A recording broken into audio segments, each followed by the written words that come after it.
This is Healthcare Bill part number 70, and we are on page number 59, and we're getting ready to go to page number 60, okay?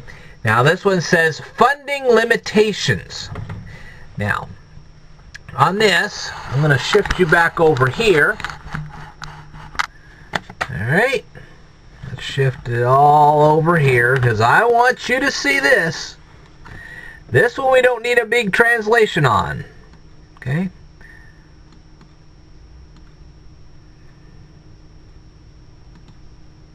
There's the paragraph. It says, and I'm going to actually increase the size of it just a little bit. There we go. Yay! That's better. Alright, these are funding limitations. No federal funds for continued operations. In establishing an exchange under this section, okay, this is where the states establish the healthcare exchanges where you're going to pick your healthcare plan, okay? The state shall ensure that such exchange is self-sustaining beginning on January 1st, 2015. That means that these healthcare exchanges that the government is paying for now, they won't pay for that next year. Okay? On January 1st, 2015, they will no longer pay for the operation of those healthcare exchanges. That means the states have got to come up with some way to fund the operation of these healthcare exchanges. You want to know how they're going to do that? Okay. Including allowing the exchange to charge assessments or user fees to participating health insurance issuers. Now, what is a participating health insurance issuer? That would be United Healthcare. That would be Blue Cross Blue Shield. That would be Humana. Any of these companies that provide health insurance to you will be charged an assessment fee to keep this exchange operational. Isn't that nice?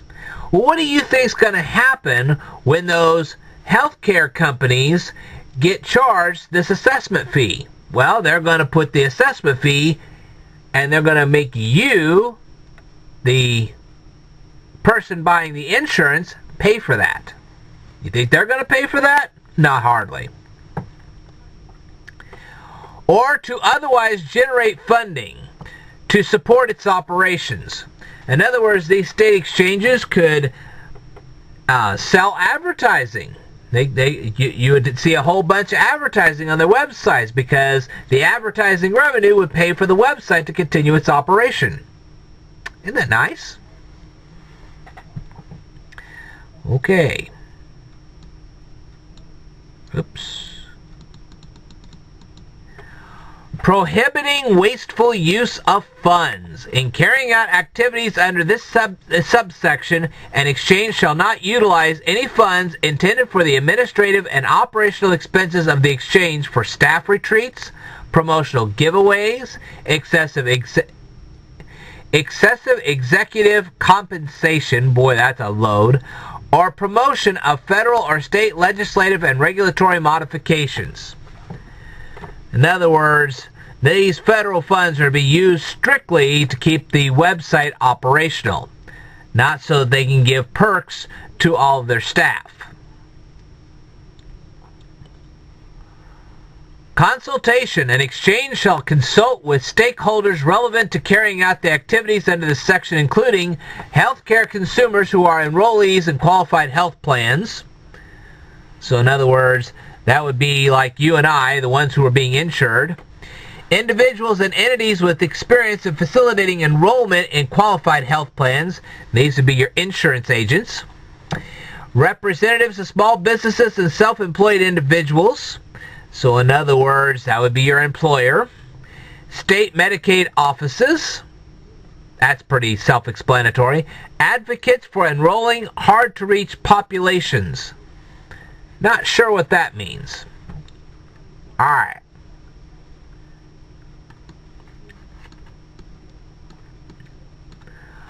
Publication of costs. An exchange shall publish the average costs of licensee, regulatory fees, and any other payments required by the exchange and the administrative costs of such exchange on an internet website to educate consumers on such costs.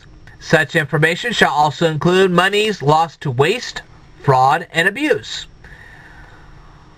What I'm understanding here is that every time that the healthcare exchange has to pay whatever company to host their website, that payment will be up on the internet so you can see how much the healthcare exchange paid to that web hosting service to host that website up there.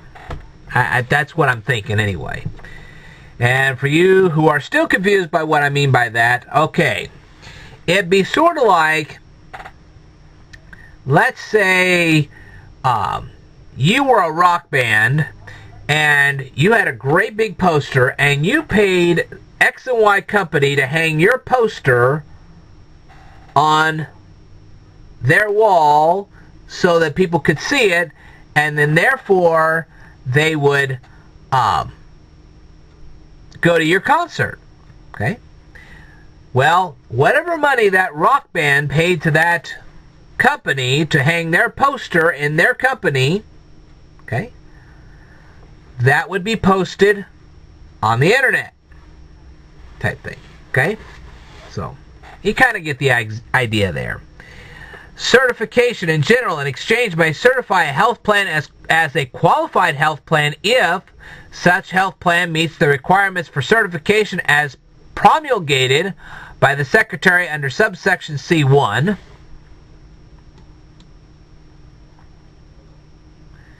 And the exchange determines that making available such health plan through such exchange is in the interest of qualified individuals and qualified employers in the state or states in which such exchange operates, except that the exchange may not exclude a health plan on the basis that such plan is a fee-for-service plan through the imposition of premium price controls, or on the basis that the plan provides treatments necessary to prevent a patient's deaths in circumstances that the exchange determines are inappropriate or too costly. However you want to translate that.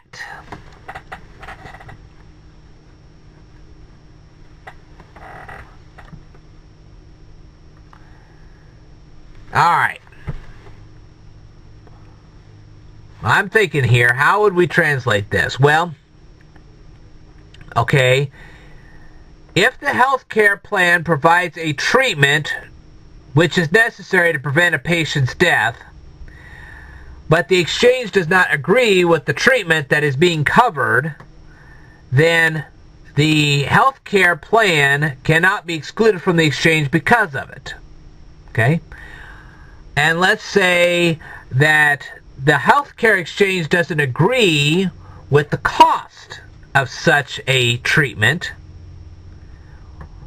If the healthcare provider is going to pay for it, then they can't be excluded from the exchange because of it.